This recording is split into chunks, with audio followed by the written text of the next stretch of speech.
Assalamualaikum students, how are you all? I hope you all are fine.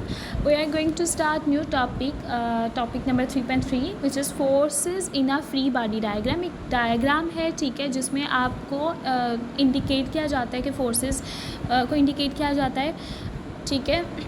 External forces acting on a object में include friction, gravity, normal force. वो कहते हैं कि अगर कोई भी ऑब्जेक्ट है और उस पर कोई एक्सटर्नल फोर्सेस एक्ट कर रही हैं, ठीक है, तो उन फोर्सेस में कौन कौन से इंक्लूड हो सकती हैं फोर्सेस. फ्रिक्शन, अगर की फोर्स जैसे मैंने आपको बताया था, ग्रेविटी जो कि अट्रैक्टिव फोर्स होती है ग्रेविटी, अर्थ की नॉर्मल फोर्स, ठीक है, कि वो जो उस पर अपोजिट फोर्स एक्ट करती है, यानी अगर वेट है तो वो ऊपर जो है वो नॉर्मल फोर्स एक्ट करेगी. ड्रैग की force, tension in a string, अगर एक रस्सी और उसमें तनाव है, doesn't it mean tension.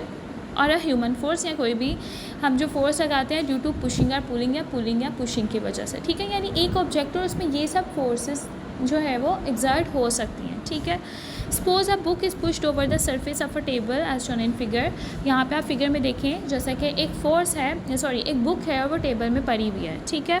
Then how can we represent the force acting on a body using free body diagram. तो हम फ्री बॉडी डायग्राम से किस तरह से ये रिप्रेजेंट करेंगे कि इसमें कौन कौन सी फोर्स जो है वो किस किस डायरेक्शन में एग्जर्ट हो रही है, ठीक है. यहाँ पे फिगर 3.8b में यहाँ पे आपको एक डायग्राम बना दी हुई है. सिंपल उन्होंने उसको जो है वो एरो हेड से इंडिकेट किया हुआ है फोर्सेस को और उनकी डायरेक्शन बता दी हुई है, ठीक है.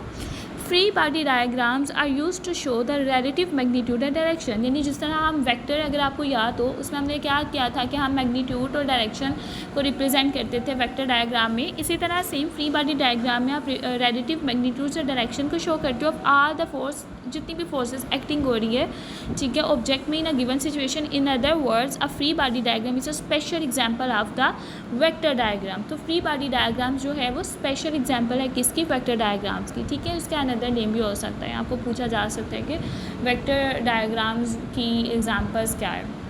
तो ये जो इसका थर्ड पैराग्राफ है वो एज अ डेफिनेशन आप इसको लर्न कर सकते हैं. उसके बाद उसकी एक्सप्लेनेशन है. Usually the object is represented by box and the force. अब यहाँ पे ये ऑब्जेक्ट है जिसको हमने बुक कहा था और उसको उन्होंने बॉक्स के साथ रिप्रेजेंट किया है, ठीक है. Force arrows are drawn outward. अब उसमें जो है वो एरोज हैं जो कि नॉर्मल फोर्स है वो जाहिर सी बात है अपवर्ड की तरफ है क्योंकि वेट जो है वो डाउनवर्ड है. उसकी बात है from the centre of mass the direction of force is the length of force arrow, okay. और जो अप्लाइड फोर्स है वो और उसके फ्रिक्शन की भी उन्होंने डायरेक्शन रिप्रेजेंट कर दिया. The length of the force arrow line reflect the magnitude. जैसे हमारे पास होता था ना वेक्टर में कि जो लेंथ होती थी वो एरो की वो मैग्नीट्यूड को रिप्रेजेंट करती थी और एरो हेड जो है वो डायरेक्शन को रिप्रेजेंट करता है. सेम यहाँ पे भी ऐसे ही है कि force arrow line reflect the magnitude of the force and the arrow head indicate the direction. और एरो हेड जो है वो डायरेक्शन को इंडिकेट करता है in which the force act, जिस पे फोर्स एक्ट करती है, ठीक है.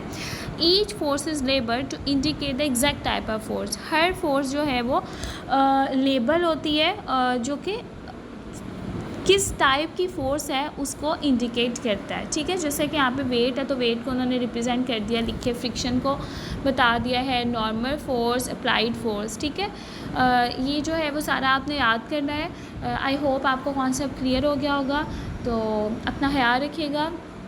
अल्लाह ताला आपका हामी नासिर हो. खुदा हाफिज़.